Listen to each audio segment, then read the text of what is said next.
Hey guys, we're in Istanbul and we're about to taste a local delicacy called kokoreç, and it's basically intestine that's filled with fat. I'm looking forward to it. Peyman, not so much. I'm getting shivers already. I swear. Teşekkür. You wanna go? No, go. I know it's always the young guy who eats first, but in this case, It's so good. dude, you'll eat anything. Very good. Teşekkür. All right, guys. Intestine full of fat.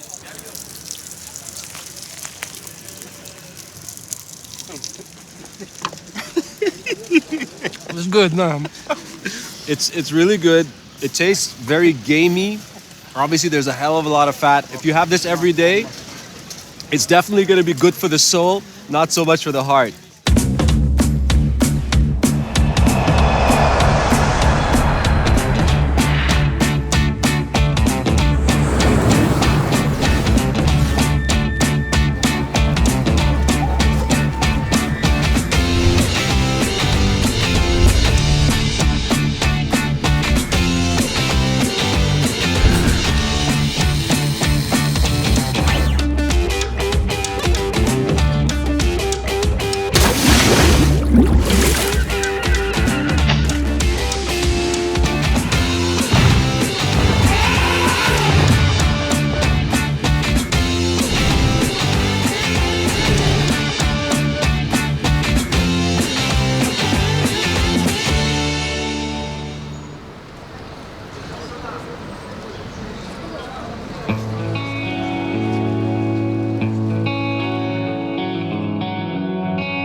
Social travel has brought us to a new city where age and urbanization have coexisted for centuries, bound by a good measure of chaos.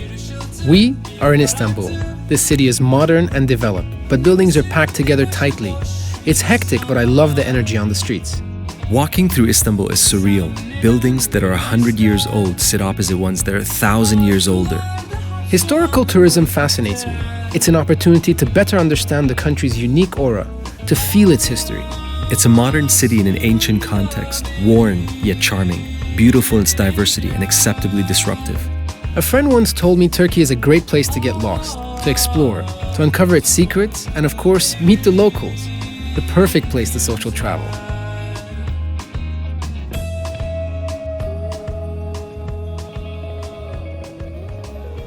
Istanbul is a city of juxtapositions, a juxtaposition of topography, a juxtaposition of history and modernity all coming together in an intricate, balanced way. For me as a foreigner here, it's been interesting to see there's a huge amount of development and construction happening. And our main purpose is to make transformation in Istanbul visible to people, to empower the public voice. We've run a website that focuses on sharing information about urban planning and development in the city. We can call it, in a way, Wikipedia of projects happening in Istanbul. So how does Open Urban work? Open Urban is a website where people can go and share information. Basically, the website works as a continuous map. If you're interested citizen who's interested in projects happening around your neighborhood, that you can go and learn about them and share information. I saw the website, and so people can get on there and they can add what developments are happening where. And I also saw this community aspect and potential collaboration. Well, if we take Taksim Square as the example, it's the most important square in the city, and right now it's under construction. It's being completely transformed. They're getting rid of a park and replacing it with a mall. So many people disagree with what's happened, but because they only got the information too late, that there was no collaboration possible. This is actually the critical spot of the city, and this is where we got the inspiration to start our project, because the idea, the process of transformation has not been so transparent and the public did not have so much voice in it. So you think if the community is involved, the identity could be maintained? Now we are living in an age of rapid change, and in this change nothing is static. And so the idea is not to create an identity, actually it's just to ask questions.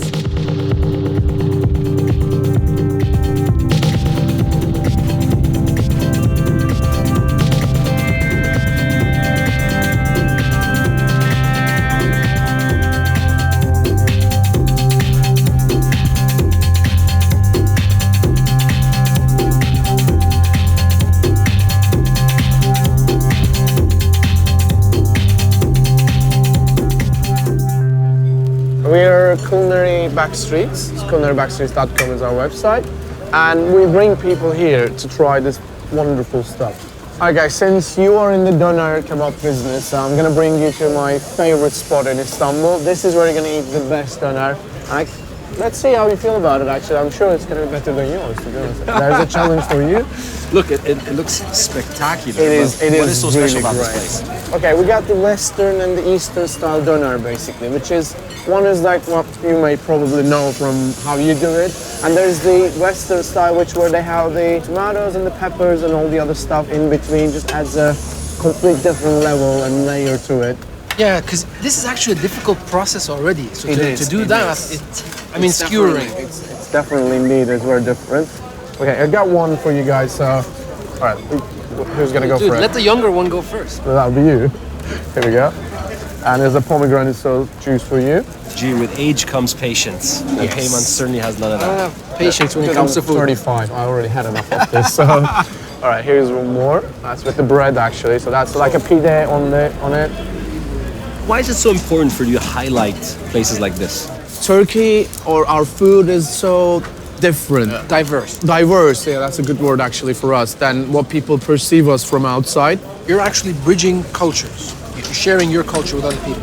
I actually really like your phrasing on that. This is the bridge for Asia and Europe, as you know. This is all about the contrast, all about different cultures coming together. So we are very used to having that kind of lifestyle. I mean, and when they come here, when I take them through the streets, show them all this food, as well as explain my culture, the way I do things, the way I live, then they'll understand a lot more about the country, the way things are. And that's why it's important for me. As we say in Turkey, you eat sweet, you talk sweet. So I'm gonna take you to one of my favorite spots again, and we're gonna sample a couple of the things they have, which is right over there. So shall we make our way with that? We trust you now, man. All right, let's go then. Teşekkür. Teşekkür.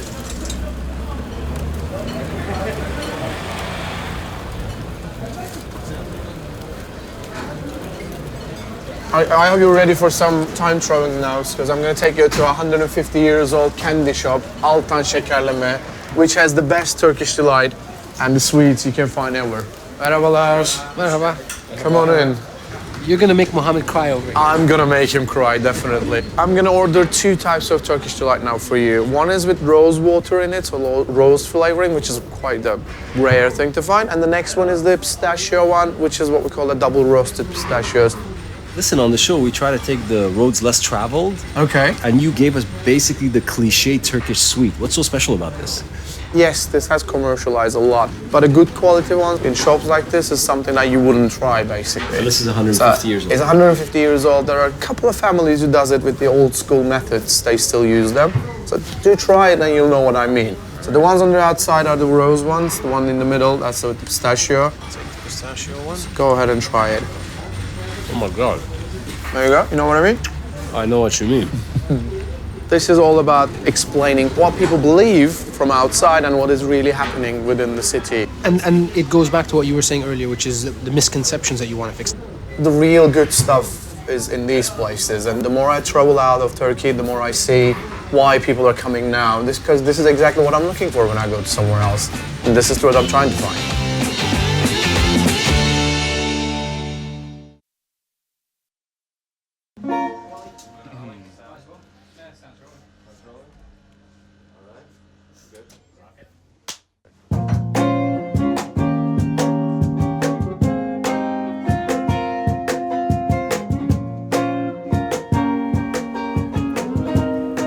So guys, I really dug your music because the music was not regular pop or rock.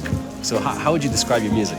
Usually we're saying, we are playing sort of indie rock, and Why is it so difficult for musicians to describe their own music? I don't know, maybe it's a bit of ego.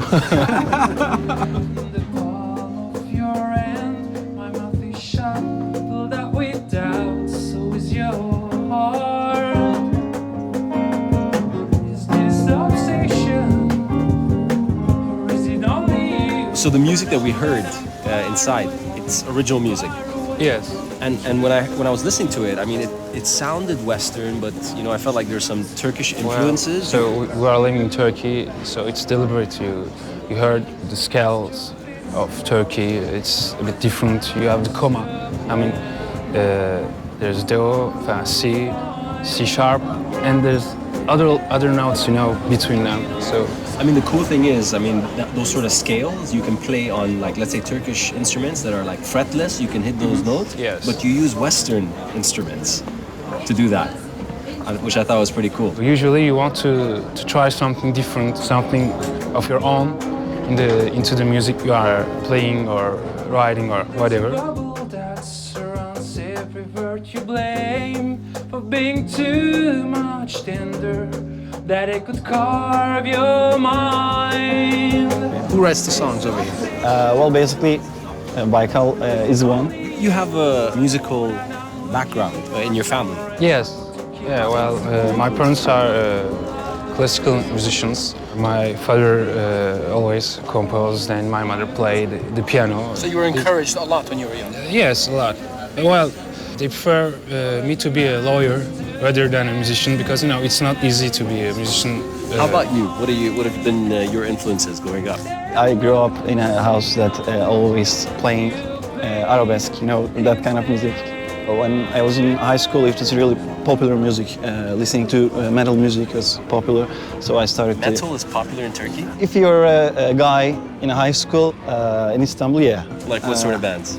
Well, basically Metallica, Iron Maiden, Yeah, Megadeth. They're really popular. Everyone knows except Baikal. Except Michael. He started with punk, I think. Nice.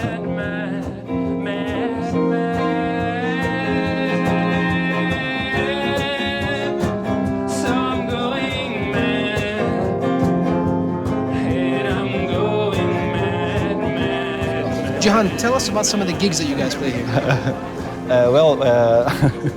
We don't have so many chances to play our own songs here in Istanbul and in Turkey.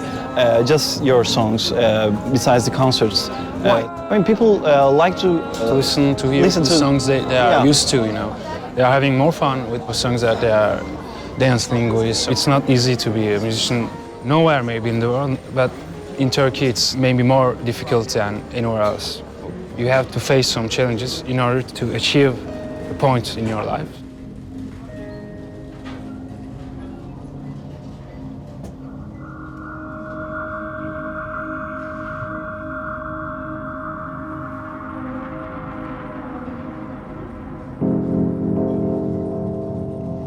So Hakan, where are we right now? We are in Balat, an old Greek Orthodox neighborhood. It was abandoned by the Greek actually end of the empire, and then it was occupied by the more Anatolian Turks moved here in the beginning of the Republic. The architecture is very special, as you can see, because of the Greek style architecture. It's single family houses, more narrow, really tall, and you have to climb up a lot of stairs, but it gives actually every single family to have actually the basement and the top floor at the same time. You know, for somebody like me who lives in a part of the world which everything is like new, the concept of old starts making sense when you see it. You know, I've seen it on TV before, but never like this, never just walk through it.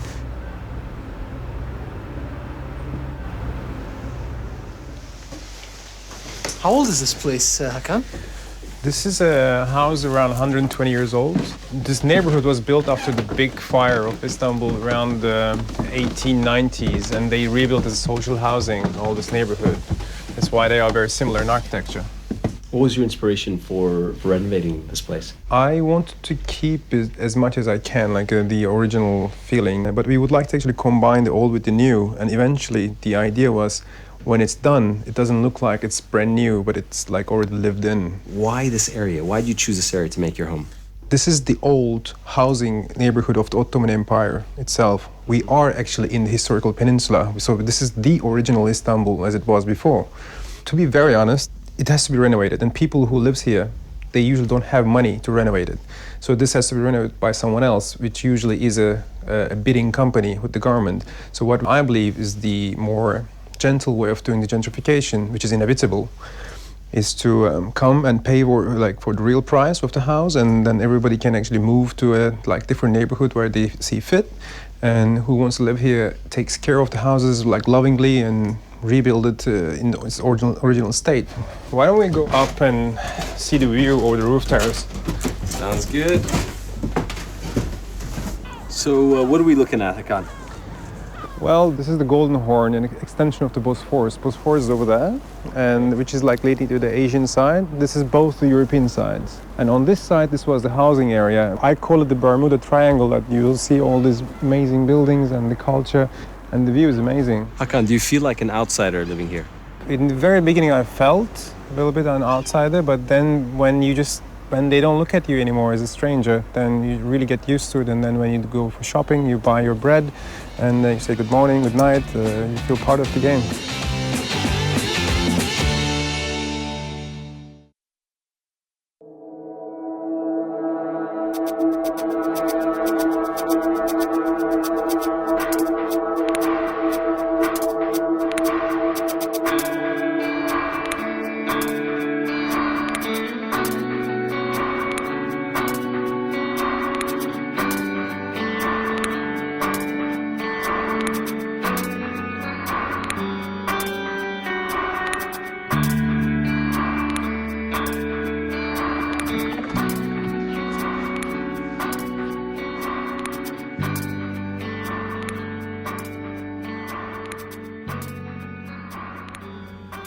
It's a really creative space you have. Are you looking for a roommate?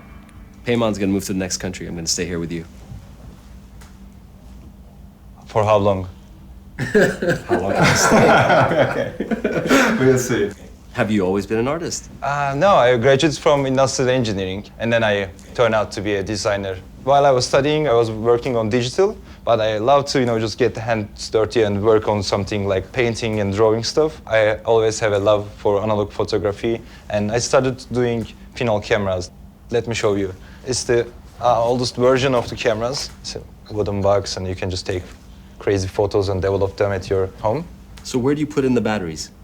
There's no batteries, no film, anything. It's just sunlight and the box. I'm just messing with you. Let's go out and I'll show you how to take pictures. Cool. Okay. This way? Yeah, this way out.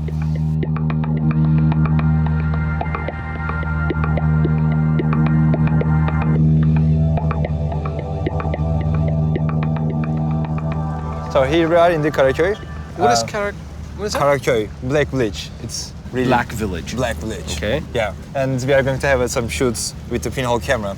You're gonna show us how to do this? Yeah, here's the Pinhole camera. There's a small pinhole right here. It works as a lens. The light comes through there, and you place the paper just here, and now it's ready to take photos. And I made an app to just make it easier to calculate the exposure time. So we are going to using that one to be sure that we are not going to expose the film too much. So walk me through this. Yeah, you need to place it like that, stand it still. With the app, we are going to calculate the exposure time so that you're not going to make any overexposure thing. So with the same angle, we are going to calculate, and it says 2 to 4 seconds. So you're going to open the shutter for 2 to 4 seconds. Yeah, 2 seconds. Yeah. 2, 3. And that's it. You take your first pinhole picture. That's it. So we just took a picture. Yeah, we just took a picture, and we need to go back and develop it now. Why is it important that people make stuff themselves? People just get used to just consuming and getting stuff from all around and just buying them and hoping something will eventually make them better. I see that in myself. It's like whether you're cooking or playing or just drawing and doing something, and then you more and more realize what's behind you and what's inside of you. So I think it's really a powerful thing to start just making small things which seem fun in the beginning, but after a while and you will start recognize more and more things about you. I think that's a good part of it. Here are the pictures that we took today. There's almost nothing on mine. I'm not there. Yeah. But you're not like me. No, it's like I was trying to take it with my, just using my head as a tripod. Maybe that's why, but... He's trying to be nice, man. You moved, that's why it didn't show up. Look, I gotta say, Mohammed has been eyeing those guitars all over the place, and I think he's not gonna be settled until we actually let him play one of them. So what do you think? Do you guys want to play a few tunes? All right.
Everybody who visits Turkey seems to fall in love with it. It's a place you need to take time to really absorb. It goes at its own pace. Istanbul can be intense at times, but always enchanting. The people we met helped us understand this city. The effects of gentrification were at the forefront of their efforts to evolve Istanbul's identity. Through social networks, they reach out to like-minded people who care and want to make a difference. This city represents the beauty of imperfection. The Turkish people have opted to preserve and adapt rather than demolish what came before. I've come to view it as a living history lesson. It's great that established young architects like Hakan are coming back to Istanbul. He brings a cultural understanding and national pride to help preserve the country's identity during this next stage of development. Istanbul inspired us to value and preserve human creation. We live in an era where objects are mass-produced in fully automated factories, each identical and flawless, everything human beings are not. After all, our ability and desire to create is what makes us human. The architects, foodies, technologists, and filmmakers we met embodied this. We value creativity because it gives us purpose. Social travel let us embrace their opinions and see a unique perspective of the city through their eyes.